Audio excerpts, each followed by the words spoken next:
Hi friends, finally we are reached Sabarimala. Sabarimala Ayyappa Swamy temple దగ్గరికి మనం reach అయిపోయాం అనమాట. ఇక్కడ మనకి కంపార్ట్మెంట్లలో వెయిటింగ్ లిస్ట్లో ఉంచి నిదానంగా పంపిస్తుంటారు. స్వాములకి వచ్చేసి బంగారు మెట్లు సపరేట్గా ఉంటాయి, వాళ్ళు అక్కడి నుంచి వెళ్తుంటారు. వాళ్ళ దగ్గర కూడా రష్ ఉంటుంది. ఇక్కడ నుంచి మన సివిల్ పర్సన్స్ కూడా ఇక్కడ కూడా చాలా రష్ ఉంటుంది. అందులో ఒకటి మళ్ళీ సెకండ్ టైం దర్శనం చేసుకోవడానికి వచ్చిన స్వాములు కూడా మళ్ళీ ఇదే లైన్లోకి వచ్చి దర్శనం చేసుకుంటారు. అంటే ఇరుముడికి తీసుకొచ్చిన నెయ్యి అనేది వాళ్ళు తీసుకెళ్ళి మళ్ళీ ఆ నెయ్యిని తీసుకొచ్చి మళ్ళీ లైన్లో వస్తారనమాట. ఇక్కడి నుంచి తీసుకెళ్ళి అక్కడ స్వామివారికి మళ్ళీ అంటే అక్కడ సమర్పించి వస్తారు. మనం ఆల్మోస్ట్ వచ్చేసిన టెంపుల్ ఇదే అనమాట మన బ్యాక్గ్రౌండ్.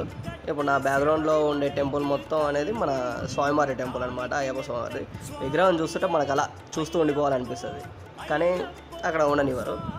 ఇవి గోల్డెన్ స్టెప్స్, బంగారు మెట్లు అంటారు కదా, స్వామివాళ్ళ వెళ్ళి దారి అనమాట. ఇది అసలు వీడియో తీయడానికి కూడా అంత ఇది లేదు, చాలా రష్ ఉందన్నమాట. తీయడానికి కూడా ఇది లేదు.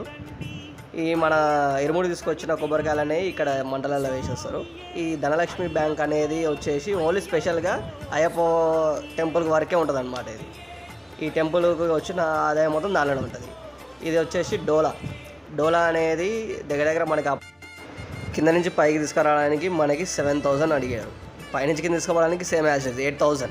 అంటే పైకి కిందకి ఒక 1,000 డిఫరెంట్ ఉంటుంది. వాళ్ళ డిమాండ్ అలా ఉంటుంది అనమాట అక్కడ. కానీ ఒక్కొక్కళ్ళ ఫిట్నెస్ ఉంటుంది బ్రదర్, మస్తు ఉంటారు ఒక్కొక్కరు. అసలు వాళ్ళ ఓపికకే మనం యాడ్సప్ చేయొచ్చు. ఇంకా మనం మొత్తం లాస్ట్కి వచ్చిన తర్వాత మనకి కోకోనట్ అవుపిస్తాయి. అక్కడ కేరళలో కొబ్బరి బొండాలు మనం చాలా తక్కువ అనుకుంటాం, కానీ అంతేం ఉండదు. సేమ్ ఆల్మోస్ట్ మన దగ్గర ఉన్న రేట్లే అక్కడ ఉంటాయి. కాకపోతే వాటర్ అనేది ఎక్కువ ఉంటుంది, కాయ అనేది లేతగా ఉంటాయి, బాగుంటాయి వాటర్ అనేది. ఇది మనం ఇక్కడ నుంచి కరెక్ట్గా మనం ఇప్పుడు పంబా నదికి వెళ్తాం అనమాట. పంబా నదికి వెళ్ళి పంబా నదిలో ఫ్రెష్ అప్ అవుతాం. మనకి ఇప్పుడు ఈ పంబా నదికి శబరిమల టెంపుల్ నుంచి అంటే అయ్యప్ప టెంపుల్ నుంచి పంబా నదికి రావడానికి మళ్ళీ 7 to 8 కిలోమీటర్స్ మళ్ళీ బై వాక్ నడుచుకొని రావాలి. అంటే దీనికి సీసీ రోడ్ ఉంటుంది, కాకపోతే నడవడానికి మాత్రం మళ్ళీ మనకి దూరం తిరిగిపోతుంది.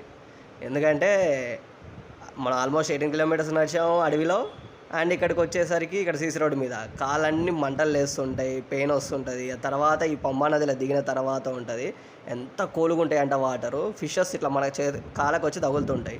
ఇంకా లాస్ట్కి మేము వెళ్ళిపోయే మూమెంట్లో కరెక్ట్గా అదృష్టం అంటే ఇదే అంటారు, స్వామివారి ఆభరణాలు. అసలు ఈ దర్శించుకోవడం ఎవరి వల్ల తొందరగా అదృష్టం ఉండాలి ఎవరికైనా. కరెక్ట్ మేము బయలుదేరే టయానికి స్వామివారి ఆభరణాలు మాకు ఎదురొచ్చినాయి. హ్యాపీగా దర్శనం చేసుకున్నాం, హ్యాపీగా శబరిమల యాత్ర కంప్లీట్ అయింది. Thank you for watching my channel videos. Please subscribe and share and like.